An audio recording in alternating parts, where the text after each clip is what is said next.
This past weekend, I checked out the first 2 episodes of The Institute, which is adapted from the Stephen King novel. So I've never actually read the novel, so this is all new to me.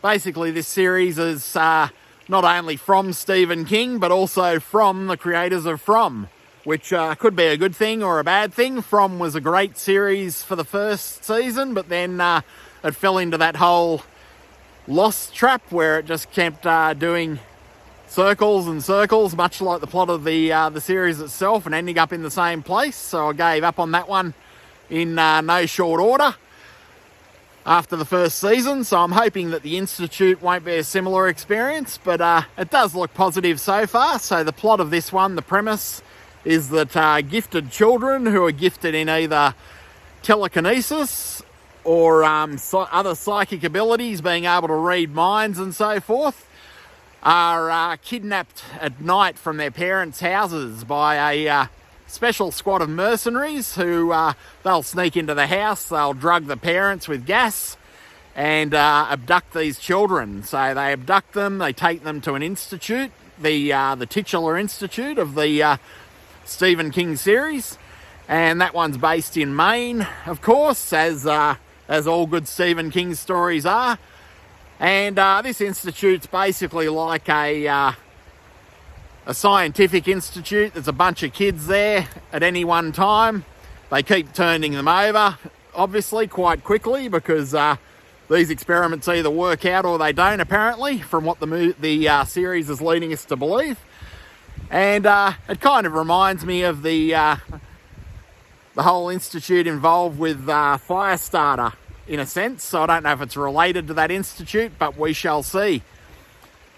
So I guess it's a fairly timely sort of a series, because conspiracies are more popular than ever, and this is very conspiratorial by nature, this series, or it seems to be so far. So it kind of has shades of things like MK Ultra or the Stargate experiments or remote viewing, things like that.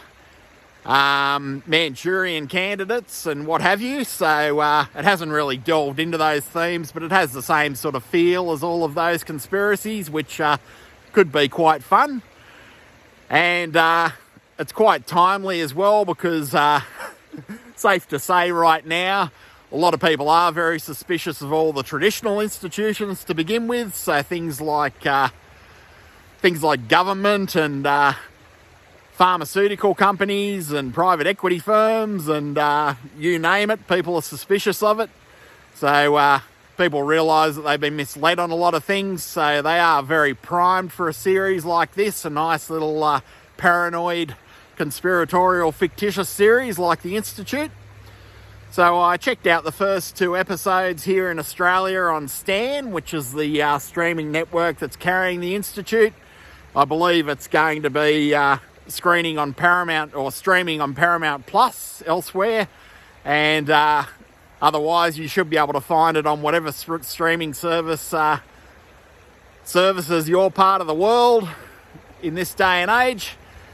And so the first 2 episodes of The Institute do seem quite interesting. I think I'll try and persevere with this one, just as I persevered with From. But as I said, I did give up on From after the first season, because in a sense it was very similar to the plot of that particular series. It did just keep going round in circles in an endless Groundhog Day by the end of about 1.5 seasons, so I gave up on it. But hopefully The Institute has a bit more of a story arc, to say the least. But so far it is quite interesting. It's exploring those themes of psychic ability and telekinesis among children. They kidnap these children. They even completely replicate their bedrooms at home in The Institute, presumably to make them feel more comfortable, or to mess with their heads in some other form or fashion. And it does appear to be unfolding as something that may be quite interesting. Certainly more interesting than a lot of streaming content out there right now. So seems like 2025 is a bit of a good year for Stephen King fans. So we have The Long Walk and The Running Man coming soon, and now we have The Institute. streaming at the moment. So, as I said, only 2 episodes in, so it's hard to tell yet, but I'll keep going with it and see how I like it. So anyway, I'm off to enjoy the rest of this fine weekend, and look forward to seeing you next time if you enjoyed this video.